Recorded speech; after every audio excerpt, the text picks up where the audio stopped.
This is obviously part of my speech. All right. So it was a cool and crisp fall evening, and my friends and I had finally found a parking spot on a busy downtown street. I looked around and smiled, content and at peace with where I was at. When off in the distance, I heard, "Hey, fuck ASU!" If you couldn't tell by now, I definitely wasn't in Tempe. I was in Boulder, Colorado, an area where I grew up for nearly all my life, and another college town that was full of, let's say, passionate fans. Now, I was actually in town with the main intent of visiting friends and family, but it just so happened that ASU was playing CU that weekend at CU.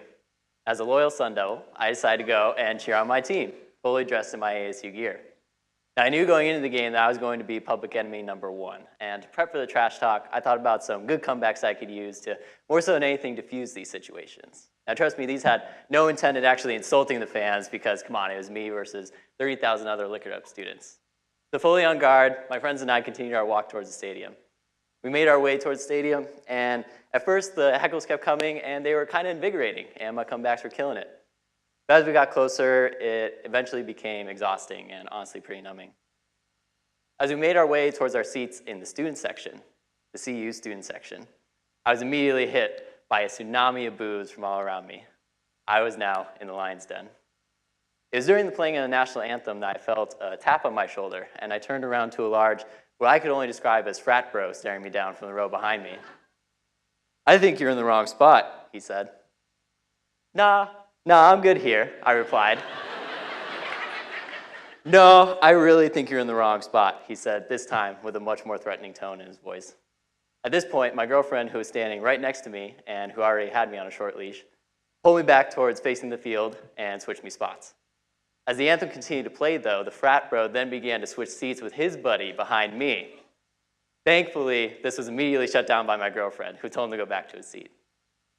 With all the pregame festivities and the outcomes that could have been, it was probably a good thing that ASU decided to play one of their worst games of football that night. By the end of the third quarter, the Buffs were up by 27 points with absolutely no sign of a comeback from ASU, who looked dead in the water. It was at this point that me and my friends decided to leave, mainly for my own safety, but also because the screaming and the yelling that was being directed my way was making it hard for even them to enjoy the game. I left climbing up the stairs in a full-blown walk of shame, being ushered out by my final round of boos.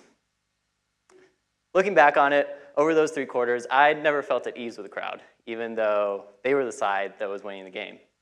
Every time the Buffs would score, instead of yelling something like, "Yeah, go team," they would instead find something else to yell like, "Yeah, fuck ASU." It's like, more so than anything, they were uniting around their hatred for me as the opponent and me as an outsider rather than the love for their own team. This got me thinking about what it really means to be a fan of something, and more specifically about the everyday competitions that exist within our world and our society. And this led me to realizing that the way those CU fans acted, and more importantly, how they cheered for their team, isn't really all that different from how we often cheer for our own teams. Sometimes, as a way to support our side, we put other people down who are, in our view, on the other team. Sometimes we do it so blindly that anyone who's considered an outsider, who either isn't like us or who doesn't agree with us, automatically becomes the enemy. Somewhere along the lines of choosing and then supporting our team, we find more reasons to boo for the other side than to cheer, more reasons to hate than to love. And from my point of view, this has a significant impact on how the American dream is defined in terms of accepting others no matter what team they come from. And if it goes on, I feel that it can seriously detract from how the American dream will continue to be defined going forward.